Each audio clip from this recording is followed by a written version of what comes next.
All right, all right, all right. Um, all right, let's get into this. I'm bringing the concept of boxes, segmenting ideas into boxes.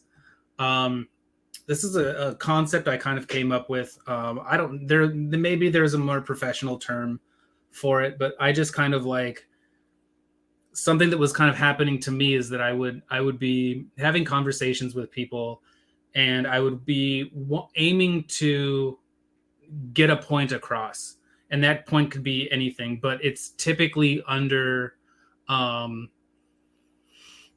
under maybe there's like bad connotations attached to the topic, or presumptions are made, or people are interested in kind of like they're kind of on their own mental track in some direction. And so I what would end up kind of happening to me is that I'm talking about some topic, and I'm kind of trying to make that point in this direction, but that point is not really absorbed by the other person because they're it's one of those several things, and oftentimes it has kind of been mostly due to presumptions, assumptions, and um, bad connotations, kind of latching people's minds onto this kind of topic. An example that I kind of have from that is I went and visited this guy. He kind of flew in. He flew in. He's another YouTuber. I don't need to mention him right now, but um, he flew in and visited in Seattle, and he was like, "Hey, anybody around that wants to meet up?" And so we ended up kind of getting into a conversation about Trump. And I think that it may have been around like the topic was something that was based on interpretation, and the interpretation I think it was like around I'm not sure exactly, so I'll just kind of like I'll just insert something, Insert an right? argument that works. Yeah. Yeah, and I'll insert an argument that works. And so we'll say that it was the Ukraine phone call. And so I was trying he basically was like, "Oh yeah, no, um he was absolutely, trying it was election meddling. He was trying to get Joe Biden on all this stuff and ruin him for the election, ruin his chances of being elected. And there's no evidence, there's no blah, blah, blah." And so he kind of has this whole story that's kind of crafted out, right? And so my position was kind of like, well, I can see it a different way. Like this is how that's your interpretation. Because when you listen to the phone call, it can be interpreted in multiple ways. Yeah. And so And you just impose your selected motives into the person. So if you like the person, you select good motives that you have, and then you right, create a story around that. If you don't like the person, you create bad motives. But it's all right, subjective. right. And so it was kind of like there's he was like, this is this and this is what it is. Like this is just what it is. And I was like, okay, okay. And when I was kind of when you're dealing with somebody who's just kind of like, it is what it is.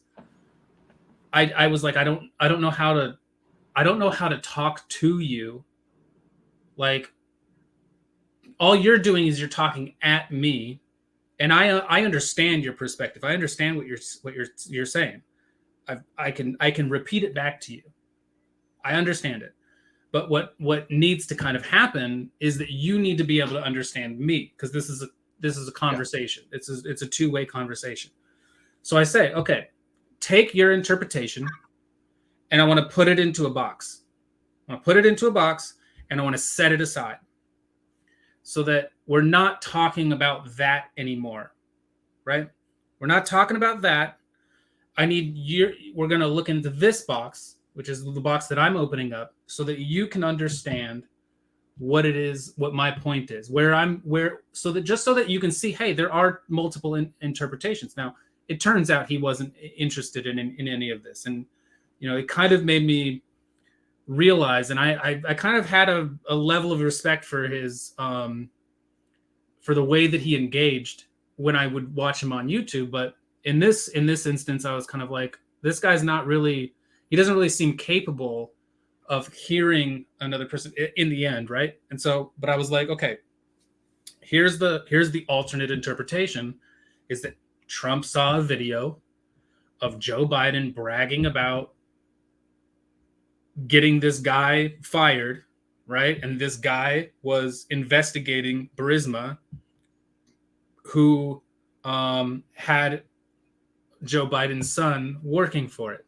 So there's like angles of possible corruption there, right? And so I'm just kind of trying You're to talking tell about him, the perfect phone call, right? yeah, the perfect phone call, The perfect right? phone call. The Sure. And it was kind of I'm like, joking because whatever. I mean, it's just funny that Trump calls it that still. I know, right? I don't think it was I don't think it was like a bad or terrible phone call. I can see both perspectives though. Yeah, you can put whatever you want into it. And that was kind of one of the things that I was eventually kind of getting to, was like, okay, when you, because the end point, right? Because when I'm doing this kind of a thing, there's usually an end point that I'm trying to make, right? And that end point is like, okay, here's a box that's your interpretation, and here's a box that's my interpretation. Now we can see how both of these interpretations are valid. We can both understand You can the plug them into validity the of formula these. and kind of see where they might come to, right? Right. And then what you do is you say, okay, I've got these two boxes. Let's set these off to the side, and we're going to use them. And we're going to say, okay, now here's another box that is the law. And here's the process. And we're going to talk about the law and the process and what can you prosecute? What can you do and what can't you do? It's like, well, so now what we're able to do is we can select which box is the likely one, and then we're going to convict off of that.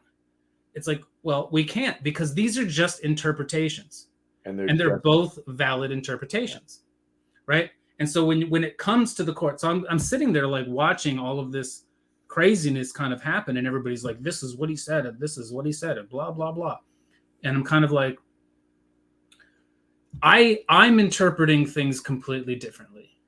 I don't see it that way. And the fact that there are different interpretations and there's no actual evidence of this means that the basis of which the conviction is based on is so faulty that you can't convict. It falls on its face in the beginning. Unless you are severely intellectually not superior, but if you have like a teacher or a presence, a intellectual presence where you can maybe direct somebody into forcing them to think like that, that's thing. But a lot of people, like you said, are not interested. So yeah, like, because they've got unless you are that much better than another person, where you're able to make them where they feel like, okay, I should probably listen to this because I sound like an idiot, like unless you can get them to that stage where they're like humble themselves a little bit to listen. That's difficult. I mean, it's like the struggle of trying to find the 90-second soundbite that will convince, regular plebs in the world, that's all they have attention for. Yeah. So the box thing is, so it is interesting to the idea of our conversation yesterday. Like you were talking about a specific scenario and with certain parameters that you established, and I was thinking, I didn't know where you're going with the conversation, and so I tried to adjust some of the details of it so that it would be a different result. But that's not the point of it.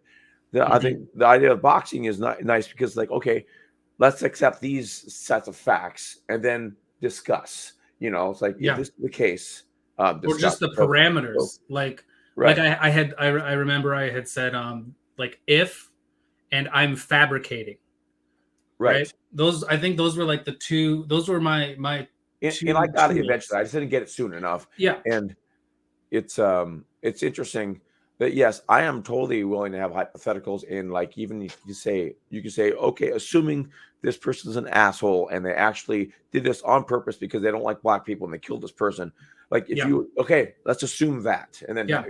I'm cool with any And type of have that hypothetical. conversation. Yeah. Right. And the thing is, here's the beautiful thing about boxes is that it allows you to have that conversation openly and freely without Yep. anything really in the way, because it's all just gonna, when you're done with that conversation, because this is just a box, and that box, when you're done with that conversation, you set it aside, and now you open up another box, and then you get to have another conversation, and Yeah. then you get to take those two boxes, and you can kind of just like a discuss. geometry problem, a set of givens, and you can to throw it in there and deal with those set of givens. Yeah. That's kind of a referee situation though too, because a lot of people aren't equipped to deal with that type of conversation where you're like, okay, a lot of times you'll be like, I get it, that's true, but I think that is outside of what we're talking about here. I think that we're dealing with these things, and so that's but in this it is other good, but box. you have to be. I guess being a good referee is probably a skill to learn in that. If that's a kind of like there's like a Socratic method of doing things, and maybe there's this type of method of doing things.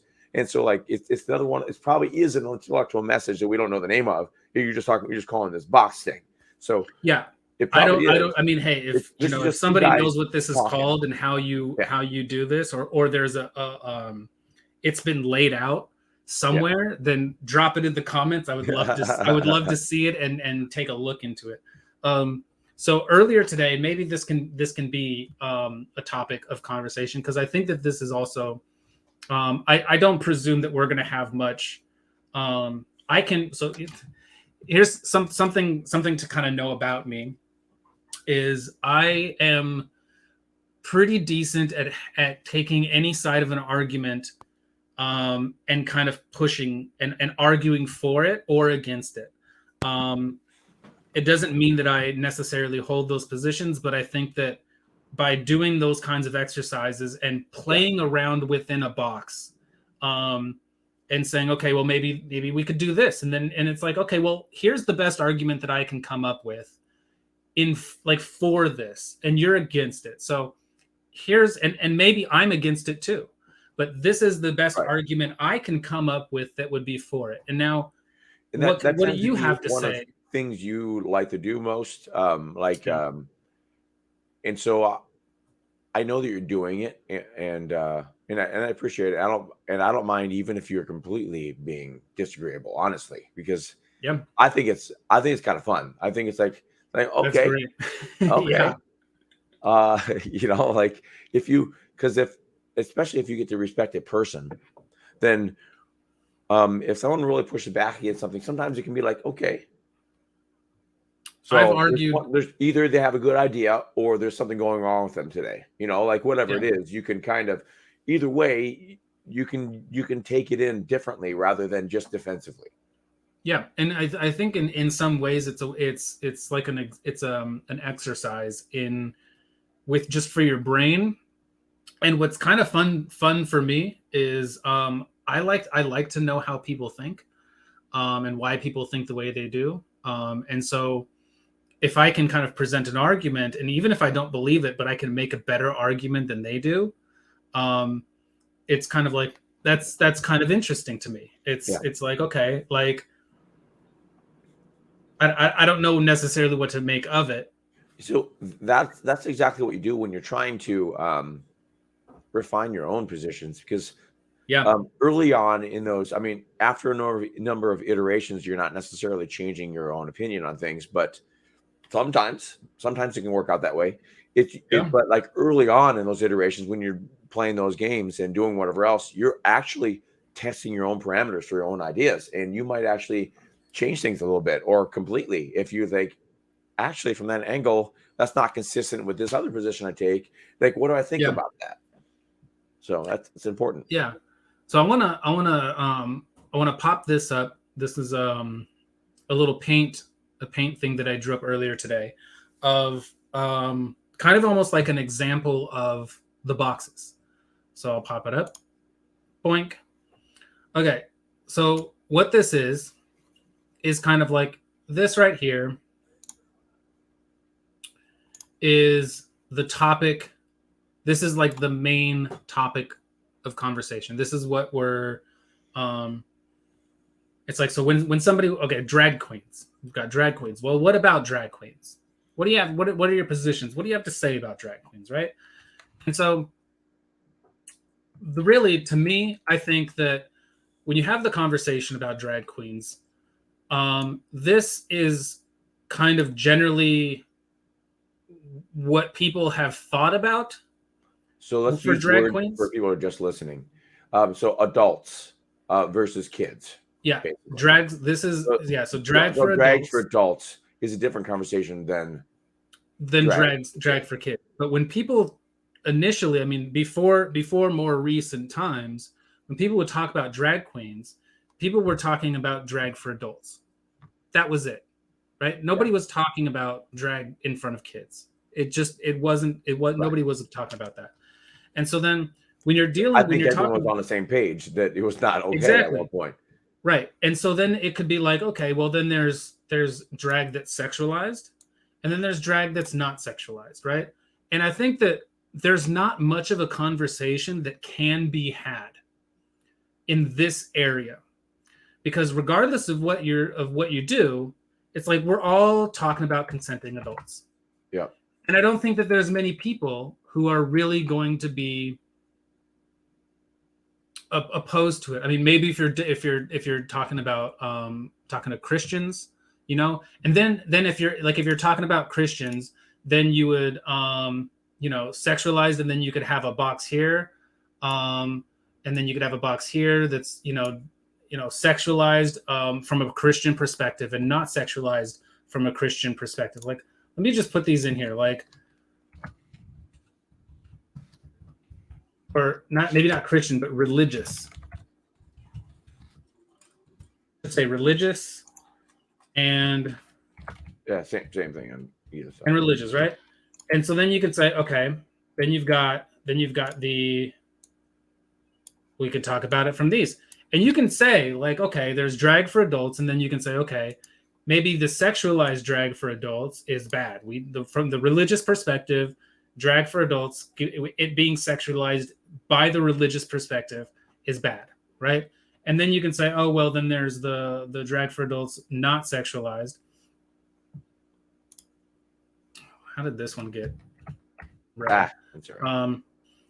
And so you could have, like, it's a ding.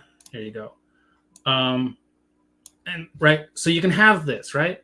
And so then they're like, okay, well, now you have some different things. Okay, drag for adults is not sexualized from the religion. That's not sexualized from the religious person perspective is okay, because you could make the argument, right? You can make the argument that from a non-religious perspective, or from a religious perspective, it not being sexualized is in theater, right? Because there are angles where, like, take Shakespeare. Is Shakespeare, like Shakespeare, you have drag, right? In a sense, right? It's cross-dressing drag. And these are all other little interpretations, and you can create these boxes that kind of clarify what the situation is. But there's not too far that you're going to really get into that. But then when you go into drag for kids, it becomes all kinds of things. And it's like, okay, there's drag for kids. Is it like sexualized drag for kids? Like, no, don't want that. Don't want that. Drag story time. And then it can branch out into, okay, there's a personal event, there's a private event, and then there's a public event, right? And so when you have now it's like we're getting even deeper into what is really acceptable, and then you can get into laws.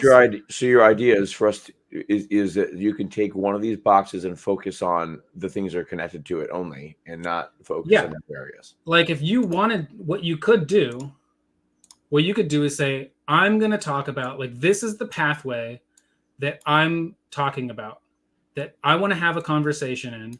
Is this just this? I don't want to talk about the private event. I don't want to talk about the public.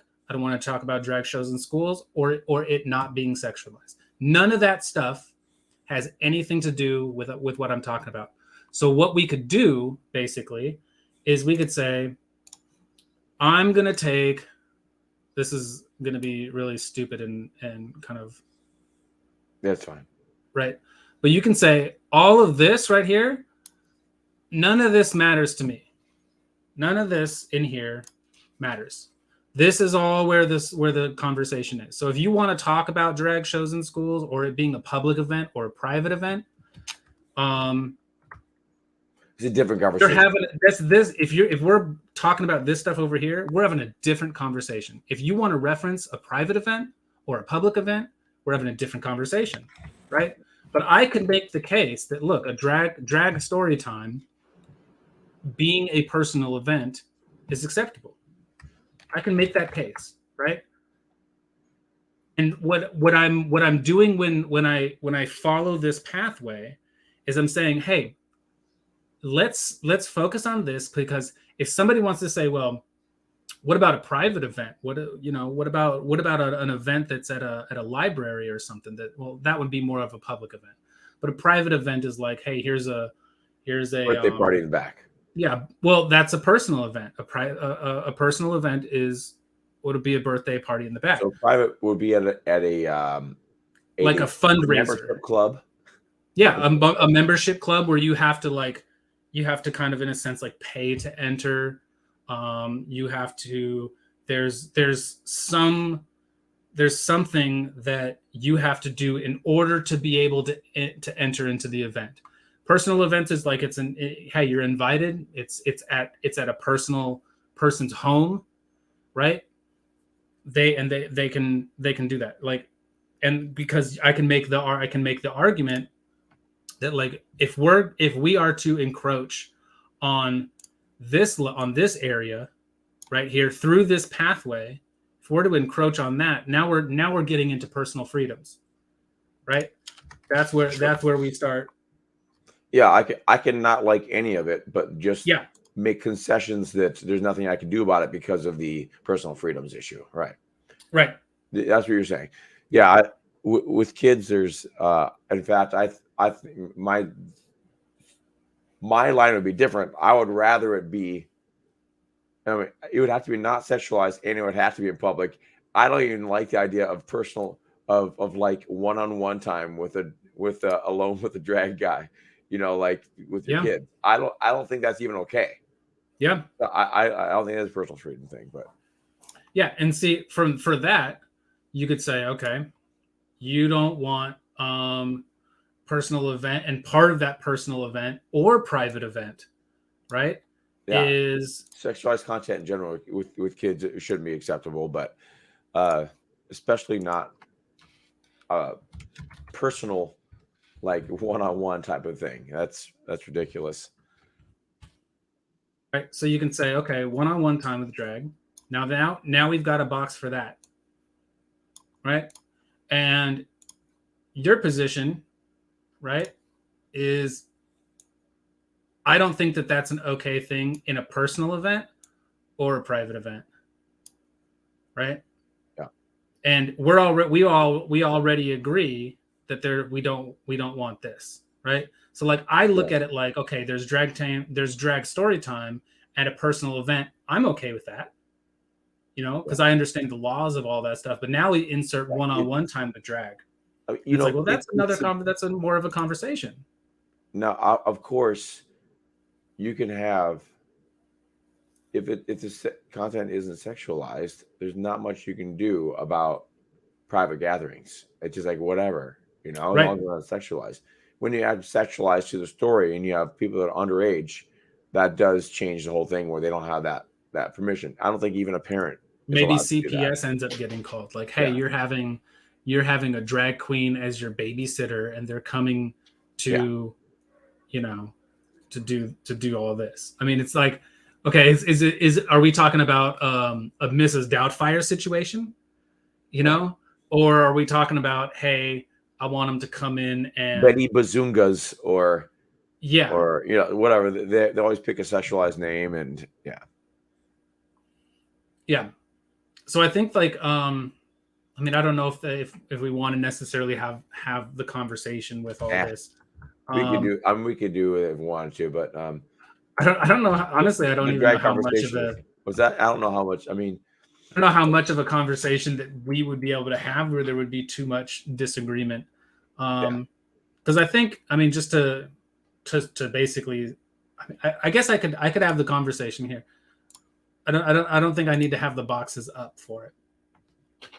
But um, you know, I was kind of thinking about drag and just drag in general, sexualized or not, right? Um, because I'm thinking I've given it a decent amount of thought, and I believe that drag is largely inherently sexualized. Um, I think it's inherently it is a sexualized, over the top mockery of women, and but I think that it is an accepted form of mockery. It is embraced as an entertaining So, form of theater, so right? I'm gonna push back against it, even though I basically agree with you. Um, Mockery could be the wrong connotation. It could be actually, um, you can say appreciation, but you can say,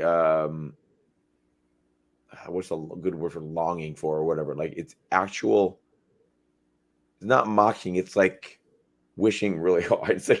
It's like role playing and like wanting to like loving it so much that I just got to be it. I can't just be around women. I have to be a woman because I love it so much.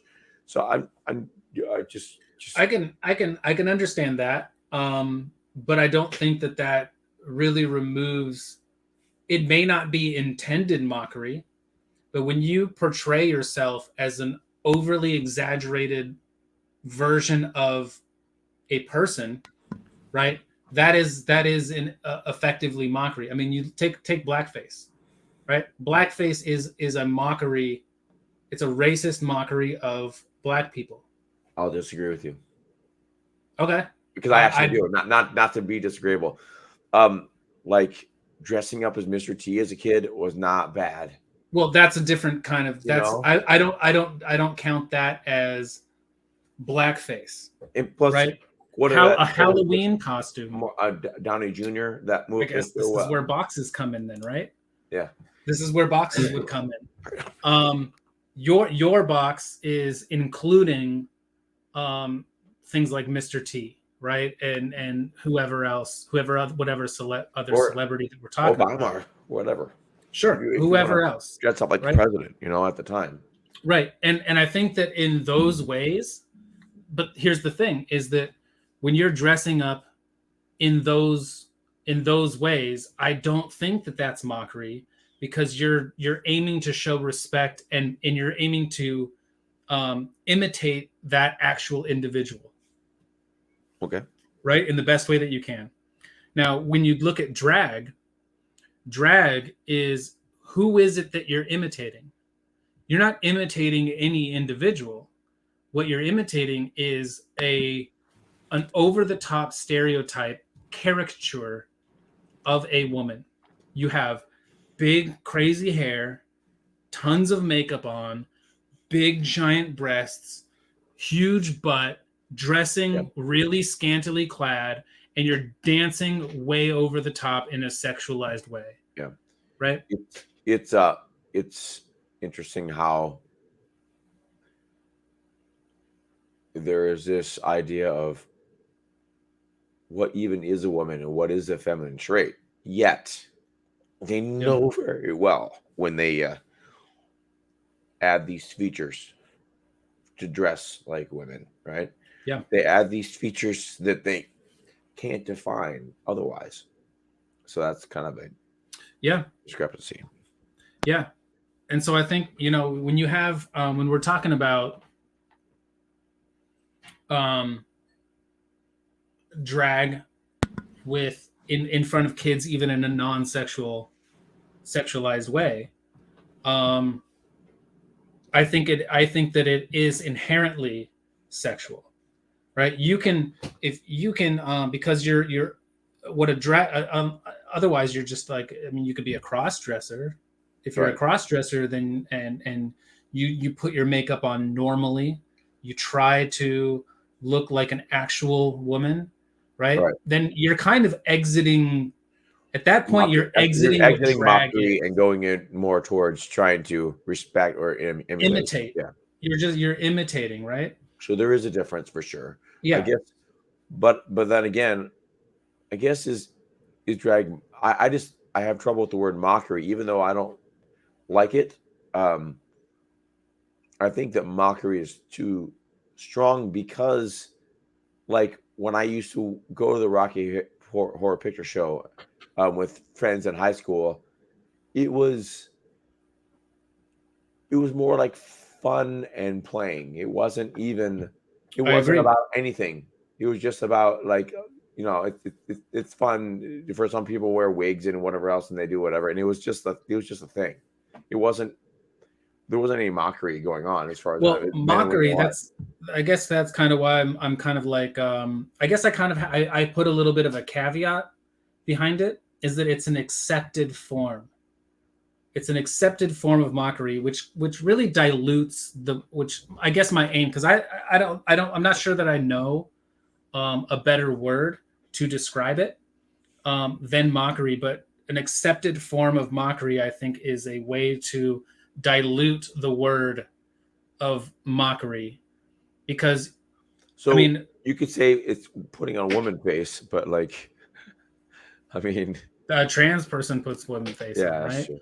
And so, and a cross dresser puts on woman face, and they can do it. So I think that what I mean by mockery in this sense, and the accepted form, like kind of being attached to that, right, is um, there's nothing real, true, or accurate about that portrayal, Yeah, and it and that and what is being portrayed is over the top, overly exaggerated, and overly sexualized in nature, right? And I think that with those several characteristics, mockery is kind of the term that kind of comes to mind.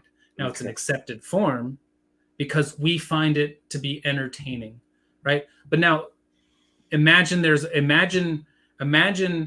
people stop being entertained and having fun with having fun with the drag queens. And Exaggerated instead what they caricature. do, right. Exaggerated caricature. I'm trying to think of a way to define it, but Well, that's part of it as well. But I think that, like, here's the switch, I think. So I got there's the one box, and then I'll add the other of this situation, right? So currently, when you're looking at drag for adults, right? People who watch it and participate are having fun. They're laughing with them. It's all in good fun. Now, change that context to say, okay, now what people are doing is that they are laughing at the drag queens. They are laughing at them, and then when they go and they see another woman who wears a bunch of makeup, they laugh at that woman who's wearing a bunch of makeup, and they're referencing the drag queens. sure. Now we're really dealing in actual mockery, right? We're now the whole perspective has kind of changed. So I think that's why I kind of put the accepted form, and I think that's probably a very So important yeah. label to have it attached to it. So I guess where I would put the mockery would be is when people can is when when they say that they are a woman because they put on all these characteristics. I think that's a mockery of womanhood in general. I think it's not blasphemous, but whatever equivalent term. Uh, See, I guess and here that's where I would I don't disagree a find little it bit. as an assault on women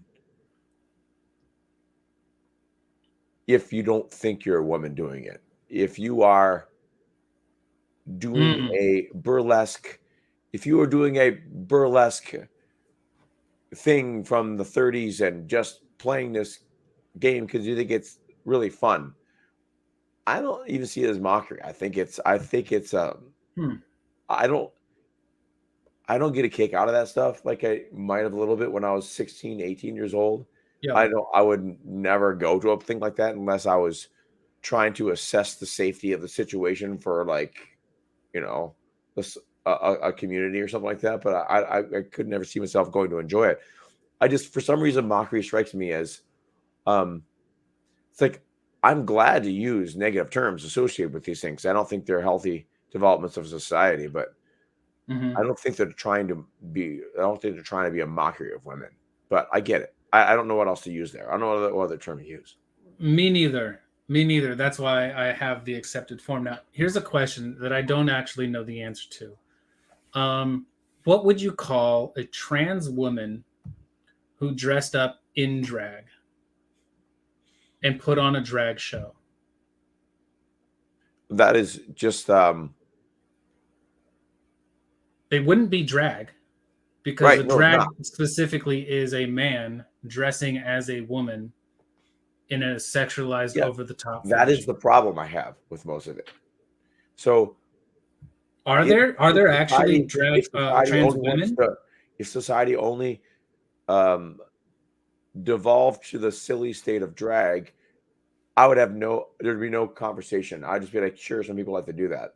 Um, but because of what you're saying, like people actually being trans and then just trying to embody as much as possible over the topness, like adopting all the women's features, it's sick. It's not. So it changes from being fun and playful and like probably a probably a gay person that just happens to want to play around with feminine side or whatever else into creepy people when they start to try to be. I don't know.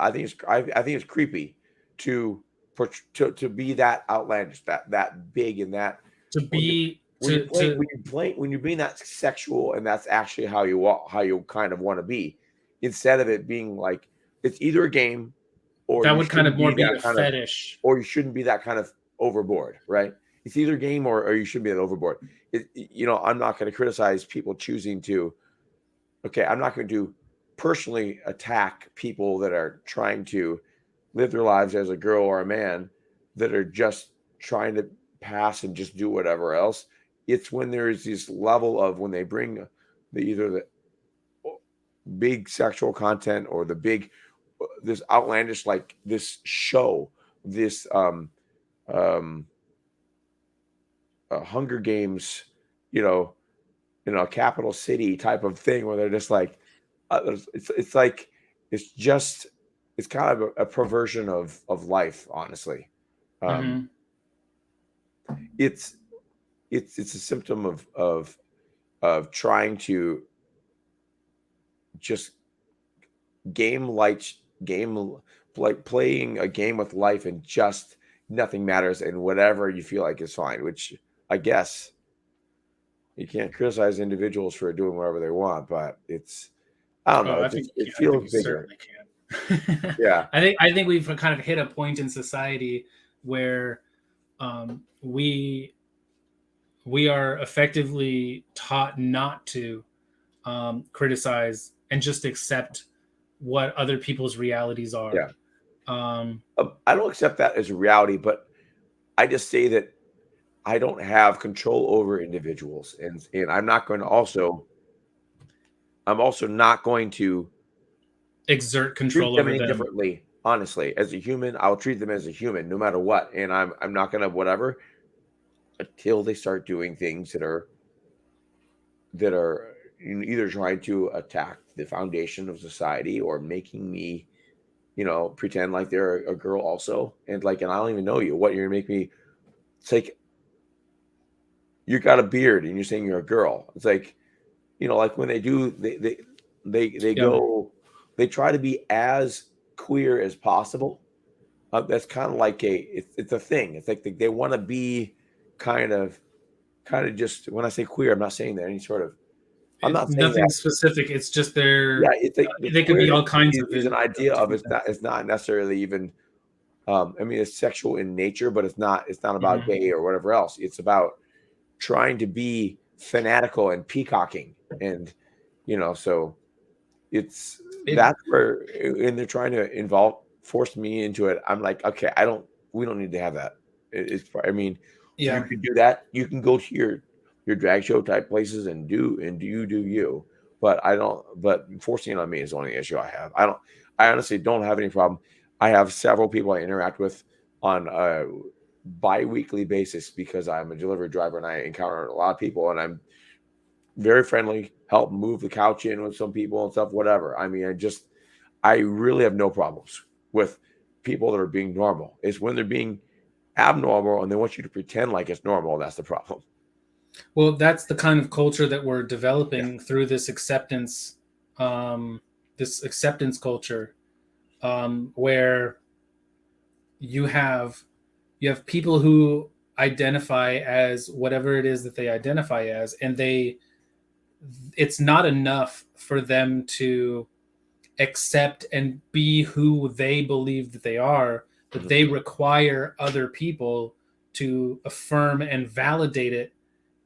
And I think that that's where things kind of start to cross lines. um, I think it would be better if people just kind of more or less just said, hey, look, you're going to address me however you feel you want to address me. I'm just going to aim to not take offense Yeah. about any of it.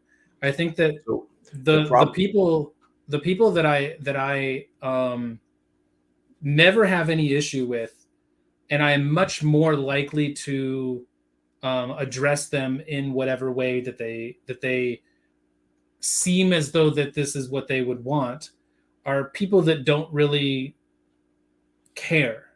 The yeah, people who have kind of gotten past that and they're like, look, I'm just me. I'm a trans woman. I prefer she her, and I do my best. I do my best to present so that other people around me will naturally just say she. yes. Like that's my goal. And if I'm not having people do that, then I need to maybe do something to, or maybe not that I need to, but hey, this is where I'm at. And if I don't have you on board with that, then that's okay. I'm not going to let it ruin my life. I'm not going to cry. I'm not going to break down. I'm not going to feel like I'm not a person anymore. So unfortunately, um, the situation is that there is a very high percentage of people in the trans community that are not Yep. emotionally stable Yep. enough to be able to have that type of Interaction. right. And um, because it is quite the crazy flux state to be in, honestly. And I mean, whether you bona fide have um, just other feelings, or it's the hormones that you're throwing through your body that your body is not meant to have. I mean, it just puts you in a state of like it's really hard to, Can be stressful. yeah. But There, I think that what's happening there is that people are they're putting they are putting so much of themselves into their identity. Their identity is this self-reflection. Whereas like if you took like a typical woman or a typical man, right? I don't know, I doubt that you ever think, man, am I a man? Like, do I need other people to tell me no. that I'm a man? Like, do you seek validation for who you are? Right? No. I don't think most anybody does, but when you have your identity, when you have this alteration going on in your head where you're like, So we all want to be seen as humans and appreciated as people at times, but like in terms of as a man specifically, I could actually say, yeah, sometimes I want to be seen. Like I was even talking to you about how in a message earlier, I'm pushing back. I'm not really arguing with you. I'm sure. arguing against your point. Um, that I could have said this, would have been way more manly if I would have said this in this way and just outright and said sure something. Like that is something I'm concerned about, presenting in a way that comes off as being strong or being or having characteristics that I would associate with being man. So well, those are ideals that you would like to reach for yourself. Those aren't things that you're but I know seeking my I'm not validation for. And you don't put your identity right, but I know I'm biological in male that. no matter what happens. No matter how much someone would call me a pansy, I would always know I'm a biological male. Right. Right. Right. And so I think that there's what we end up kind of having is like a lot of people who, it's really unfortunate, the aspect when it comes to kids, is I think the biggest problem in a lot of this stuff is because we have this kind of transgender, and not even just transgender, but just gender ideology that's telling people you can be anything that you want. Like you don't have to be confined in this box of being a man or a woman. But I think that all that really does is it just puts a big question mark right on their face of, I don't know who I am. Yeah. I have to question. I think the first thing that it does is it questions who you actually are. That is actually seen as a virtue. And it's actually a massive detriment. Right. It is not a virtue. It is seen as asking questions about yourself. That's like, because figure out who you are. You is all that matters. So therefore, questions you can ask about yourself are great, because like it's all about exploring yourself and figuring yourself out. Yeah. Which is, I guess there's some truth to that in life, is that we do have to find our place in the world.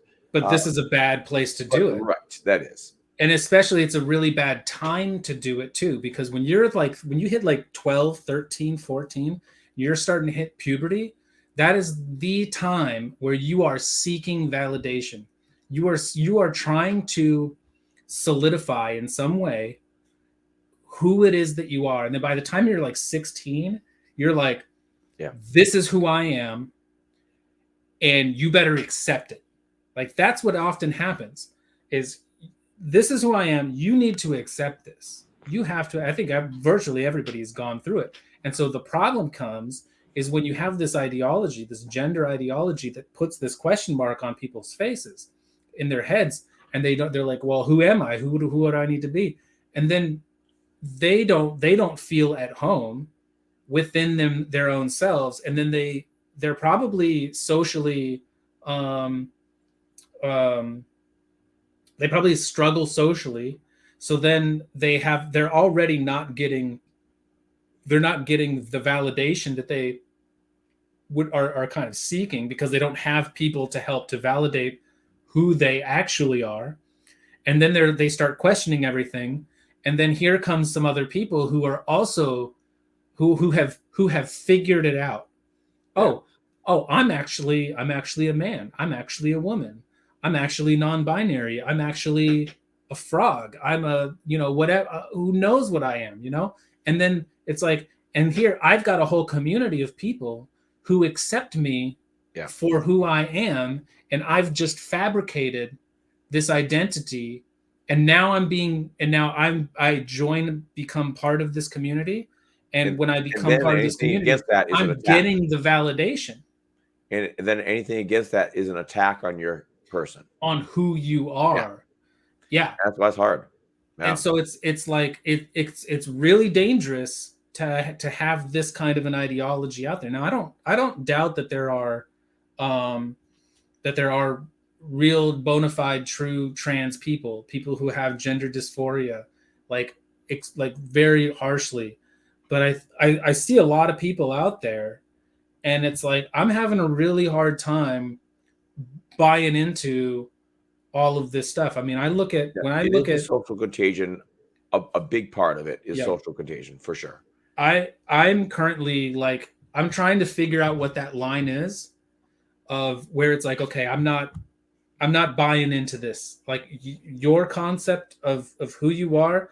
Yeah. I'm sorry, because there has to be a line. So I think that people know that it's a social contagion, but they don't want to admit that because it sounds like it's against qualifying acceptance it in a culture. bad way. So what they think is that whatever choice you make is correct. And that is unfortunately not the case. There are things that are true and there's things that are not, and you can think however you want about them. There are some things that no one knows the answer to, but there are some things that we do. And in fact, we defined it early in civilization, and that's what we build the building blocks on. So I don't know. So if you're trying to change something that we defined that long ago, like in biology class or geology class, one of the exercises they have you do is they give you like 10 rocks. It's like, all right, I need you to divide everybody in the class, divide your 10 rocks into 2 groups. And you can do it under any category you want. And you can be like, oh, this one has pointed edges, and these ones don't have pointed edges. There you have 2 different piles. And now divide them into 3 different groups, or like subgroups or whatever else. It's illustrating how society started off with finding species and all that type of stuff. Is you had to decide, okay, vertebrate or invertebrate, right? What they did is they took the actual reality in the ground and they made decisions and distinctions between it. And yes, they could have been anything. They could have been divided in different lines, and we could be considering different ways. We wouldn't, maybe mammals would be inclusive of different groups than they are right now if you use the different lines.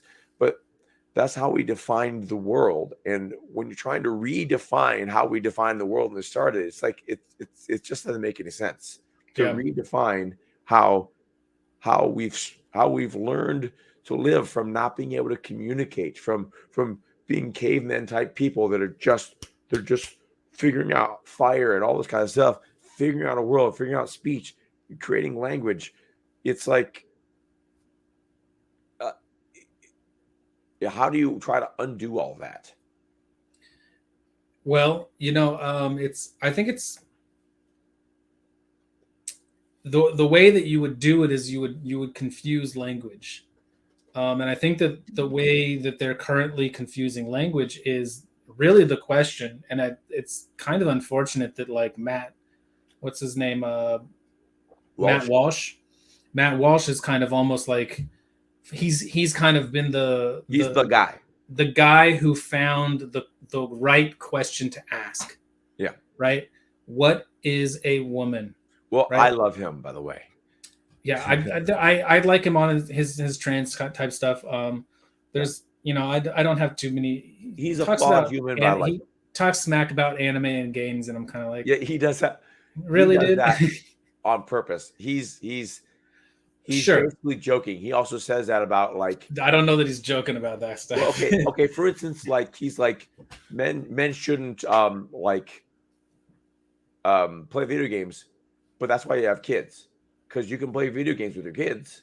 Okay, well, and then you just play with your kid, and so he's actually joking, because he's actually meaning like for anime, he's not really joking, but it's just because he doesn't want anything to do with it. He's just like, whatever. He's just dismissive, and he's being curmudgeon on purpose. He's a curmudgeon guy, and that's part of his shtick.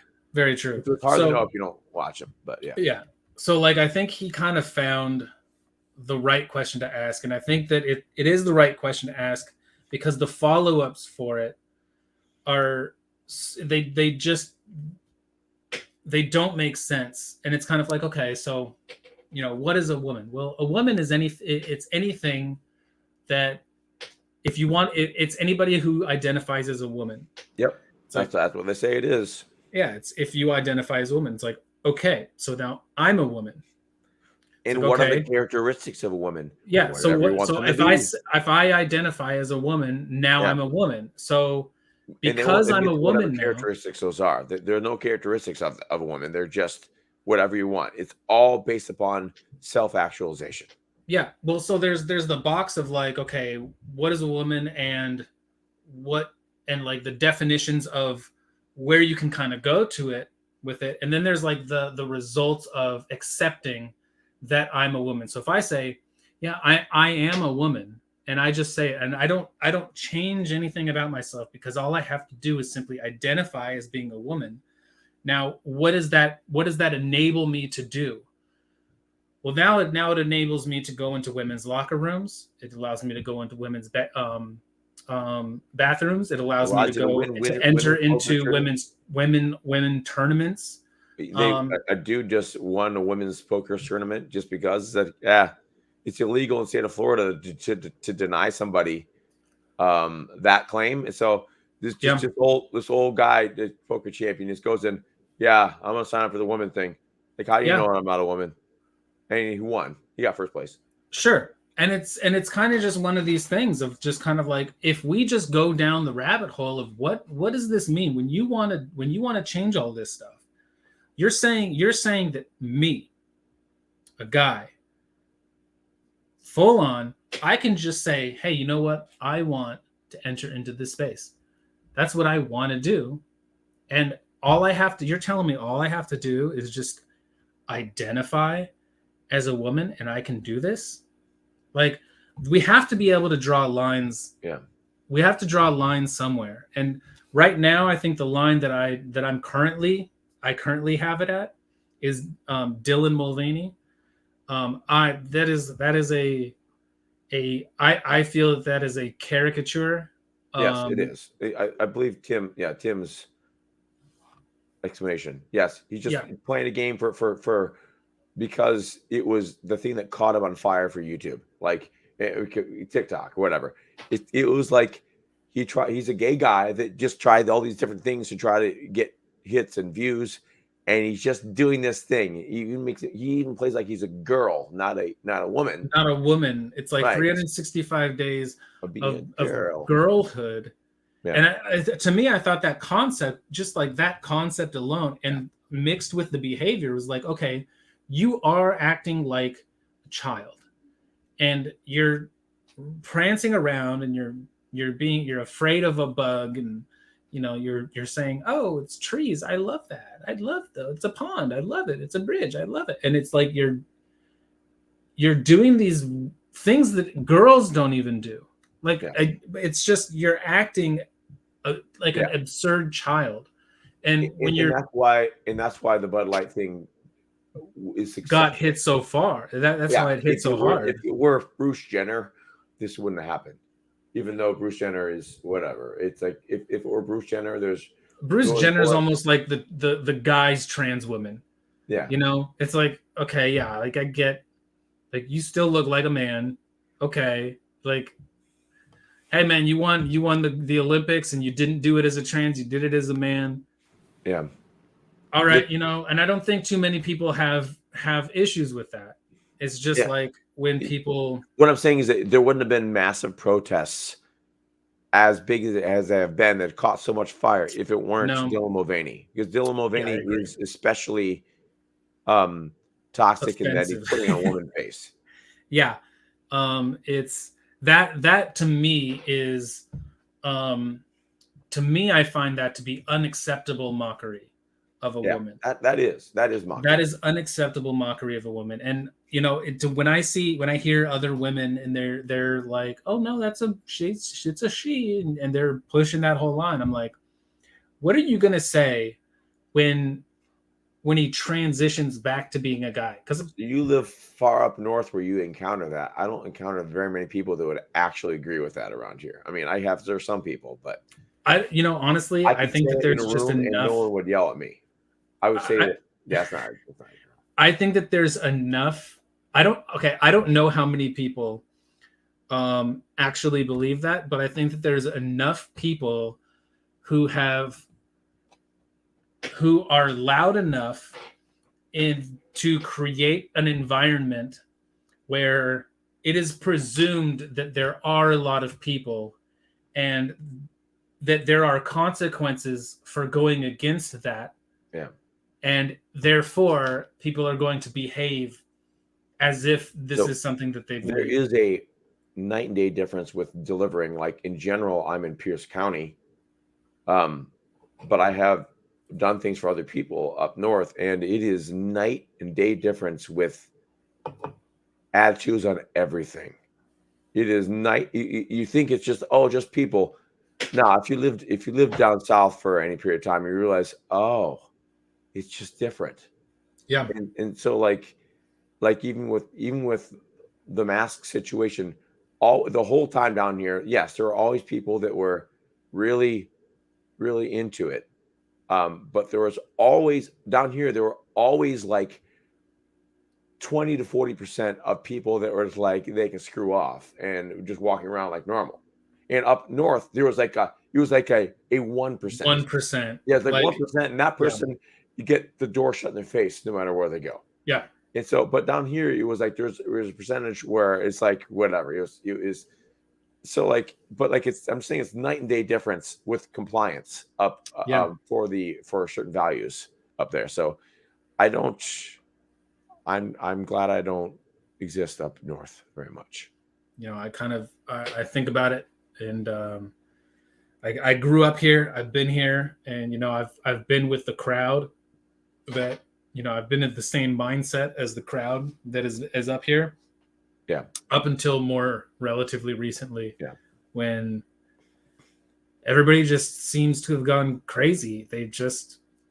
They've kind of adopted these crazy concepts. They've abandoned reason, logic, rationale. Like it's all just out the window, and it's largely a big virtue signal.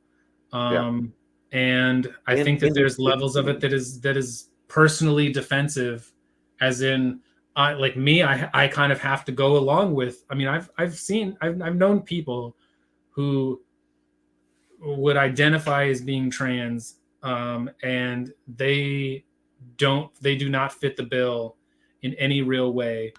But I'm kind of like, hey, in order to keep working, in order to keep doing what I need to do, in order to get by, it's a game I have to play, and it's a really unfortunate. It's a shame because I love a lot of things about Seattle in the past that it's just it's hard to stomach now. Like homelessness everywhere and just crime just allowed to happen.